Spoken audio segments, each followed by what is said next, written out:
Hi, welcome to the Improved Garage YouTube channel. If you haven't subscribed, please click the subscribe button.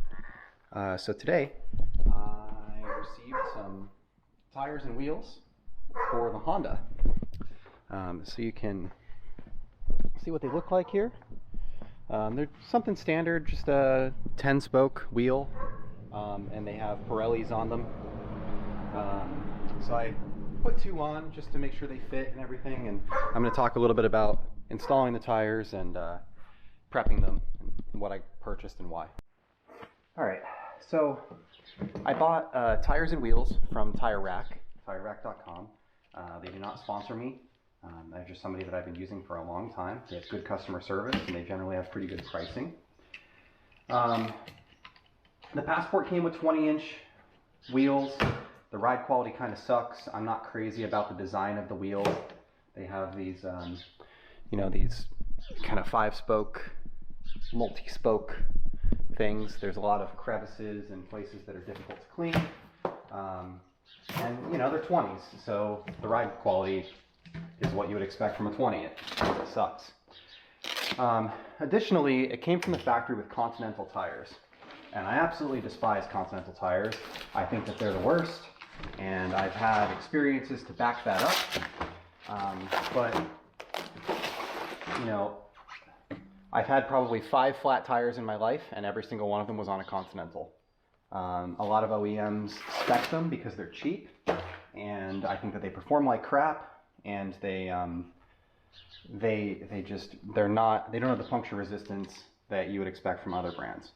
And I've put a lot of miles on a lot of tires. I've never had issues with any other brand, which would include Pirelli, Falcon, Hankook, Michelin, Bridgestone, that I've had on the Continentals that I've had in the past. So these came mounted and balanced, shipped to my door from Tire Rack. So I picked the wheels, I picked the tires. You can see them on the car. The tires I went to an 18-inch size from a 20-inch size. So these are a 255/60/18, which is actually not the recommended size for the Passport. It's slightly taller. It's about a quarter of an inch taller in diameter. So about 1/8 of an inch on either side, right? This is a factory Ridgeline size, which is why I ended up going with that. Because the Ridgeline, the Pilot, and the Passport are all very similar chassis. So they come, kind of wrapped in cardboard, as you can see. They have a hub centering ring attached if they need it. So there's one right here already in the car. And then we can take a look at the wheel itself. So I did order these with TPMS sensors, or tire pressure monitoring sensors. So they came with the TPMS sensors installed. The TPMS sensors will be compatible with my vehicle. It is unknown whether or not I'm going to have to take it to a dealer to have the TPMS sensors programmed.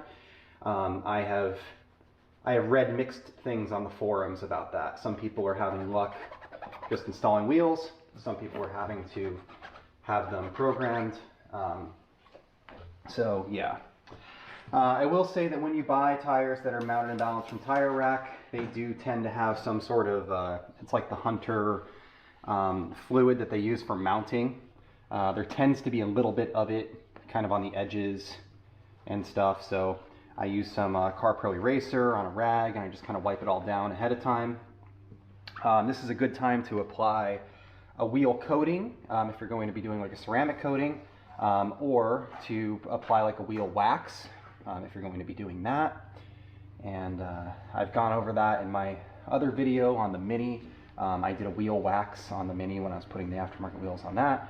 So feel free to check out that video to kind of see that. But on this car, these are some pretty basic wheels. I'm going to get them fitted. I'm going to try to figure out the TPMS thing, see what has to happen there, get that programmed, and then once I get the TPMS figured out, I'll pull them off and I'll put a coating on them. I ordered some CarPro Deluxe, so we'll put that on there as a coating, which will keep them nice and clean. But I don't want to go through all of the effort to get them installed and ready and coated and everything else if I might have to take it to a dealer to have the TPMS programmed, because there's a chance that the dealers would have to pop the tire off the wheel to access the TPMS sensors. It's a very low chance, but there's still a possibility, and I don't want to have to redo all of the coding. So the wheels came with a hardware kit. So the hardware kit for this car includes lug nuts, and it also included a socket. So let's talk about that. The factory wheels have a 22 millimeter acorn style lug nut. It's silver in color.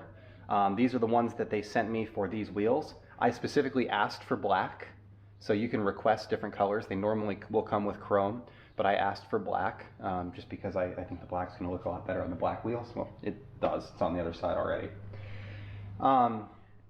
One thing that you need to consider when you're doing aftermarket wheels is your spare tire situation.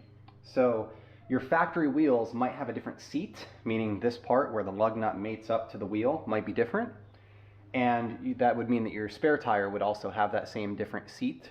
So you might need to hang on to 5 of the factory lug nuts, like in a spare compartment in your car, just in case you get a flat tire, so you could use them to put the spare on.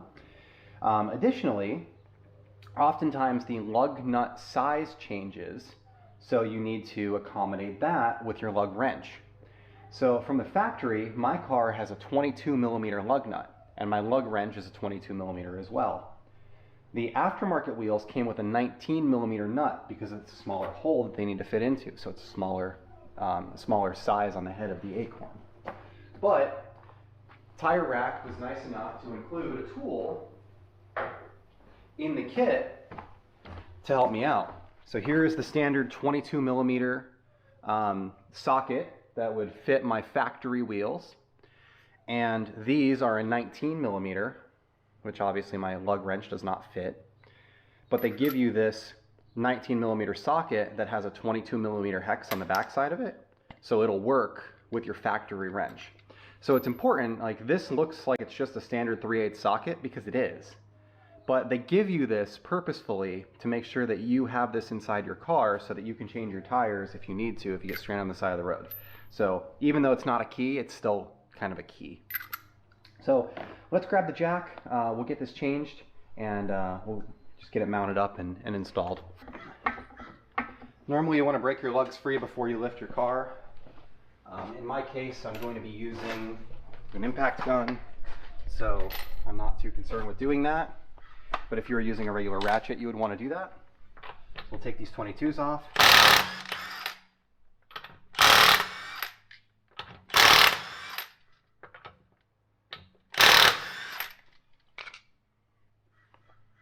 Mine does have a wheel lock from the factory, so you have to use the key for that.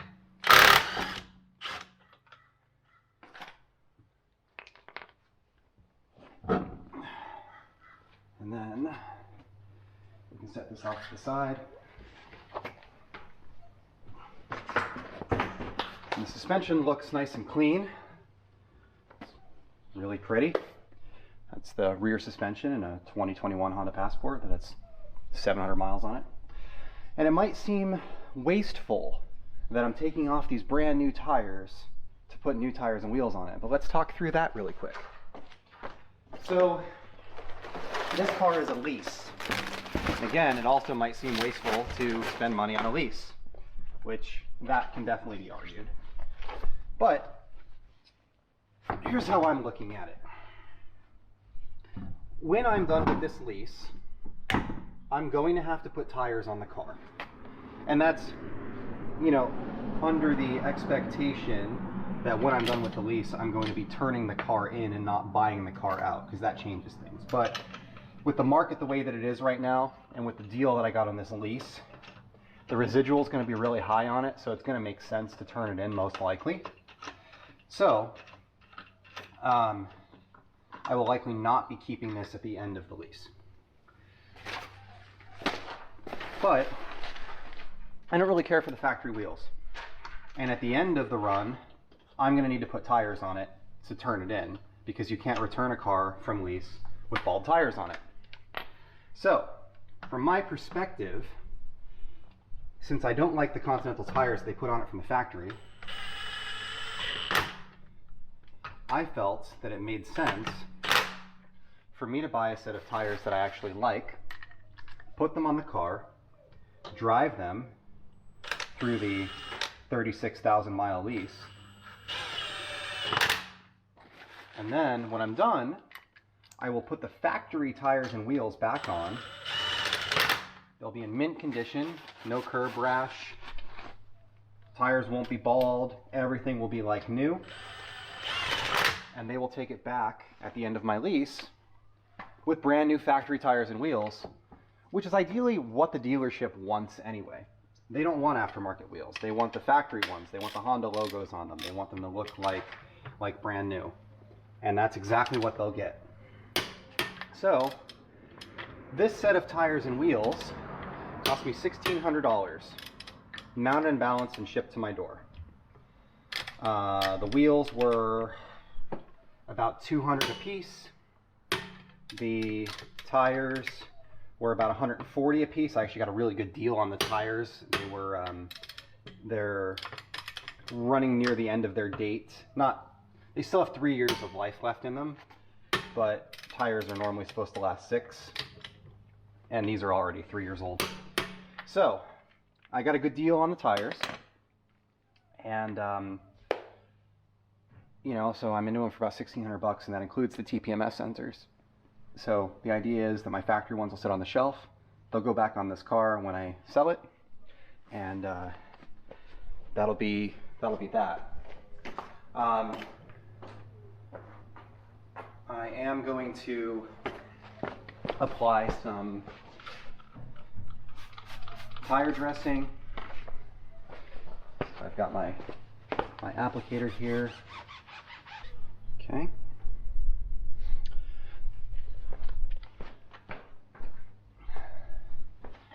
So that has been applied, the wheel has been installed, the lug nuts have been torqued.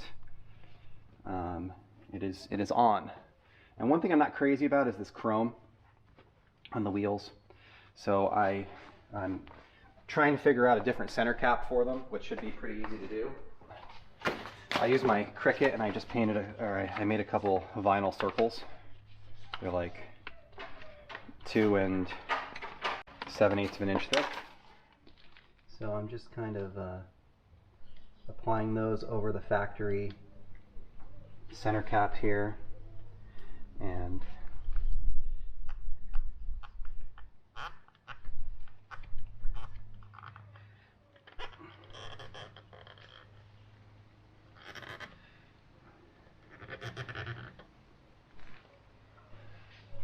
coming up with something else in the future. Honda cap or something like that. I'll find an OEM style Honda cap that fits and looks good in these wheels. Or maybe I'll make my own Honda logo. I don't know. But it's nice and simple. I don't really care for the chrome. I might just pop the center caps out and spray them, like dust them black. There's a couple other things I thought of last second. I went with these Sport Edition wheels mostly because they were inexpensive and they had the look that I was going for. With an 18-inch wheel on a relatively economical car, I'm not looking for anything crazy performance oriented. I was looking at Methods. I did consider buying a set of Methods, but because this is a Honda, it has kind of an odd lug pattern. It's 5x120. There aren't many aftermarket truck wheels that are made in that lug pattern. So because of that, my choices were pretty slim. These were relatively inexpensive. Tire Rack had them in stock. I did torque them to 120 foot-pounds. I'm going to check the torque after they've been driven for a short time.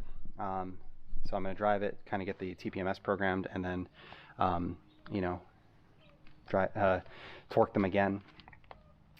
The last thing would be I did change the offset. So the factory tires are a plus 55, which makes them sunk in a little bit more than these. These are a plus 38. So I think that these fit a lot better. They're a lot closer to flush. You know, if you look down the side of the vehicle, they fit a lot closer to flush. I think it just gives it an overall better look. So anyway, thank you. Have a great day.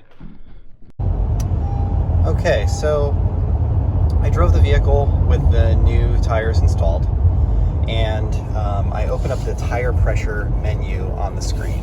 So the way that you do that is you press the home button, you go down to maintenance, you go to tire pressure, and it brings up this screen. And mine immediately showed 40, 40, 40, and 39 on the 4 tires. So I started driving it, and after about a half a mile, the tire pressures all went blank. It just showed a dash, dash, dash for all 4 corners. Then after about another mile and a half, it came back, and now it shows the correct tire pressures, 36, 39, 37, and 40. So these would be the new wheels and tires. So it appears as though, at least in the 2021 Honda Passport, my experience is that if you buy the correct TPMS sensors, and you know, from Tire Rack, like these are the ones that they recommended, that they will automatically be registered by the car, and then you will automatically have, you know, you won't have to go to a dealership to get them programmed or anything crazy like that. So that was pretty easy. It was actually easier than the Mini Cooper was, which in itself was pretty easy. You know, on that Mini Cooper, I had to go in and choose the reset button, and it popped up with, you know, a learning procedure that took about 2.5 minutes to complete. On this car, it obviously just read them. Everything looks good. I've got no errors on the screen. I do have to adjust my tire pressures, so I will get that done. But, you know, it is reading properly and everything does look good. So, anyway, that is all.